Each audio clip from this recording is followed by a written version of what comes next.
তোরা ভুয়া, তোরা ভুয়া।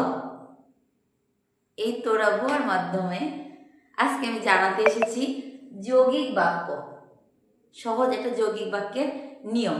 কিভাবে দেখি, দেখেন, তোরা ভুয়া, বিতে বাট, বাটের বাংলা কিন্তু, ওতে অর, অরের বাংলা, অথবা অয়ে এর, এটার বাংলা এখনো, এবং এতে অ্যান্ড, অ্যান্ডের বাংলা এবং।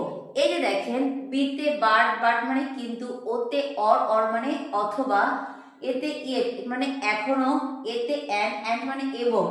এই শব্দগুলা যে বাক্যের মধ্যে থাকবে সে বাক্যটা অবশ্যই দেখেই বলে দেবেন এটি একটা যৌগিক বাক্য। খুব সহজ না? এবার দেখেন, তার বয়স হয়েছে কিন্তু বিয়ে হয়নি, তার বয়স হয়েছে কিন্তু বিয়ে হয়নি। এই যে আমরা কিন্তু পেয়ে গেছি, তাহলে এটি কোন বাক্য? অবশ্যই এটি যৌগিক বাক্য। খুব সহজ না? ওকে, ধন্যবাদ।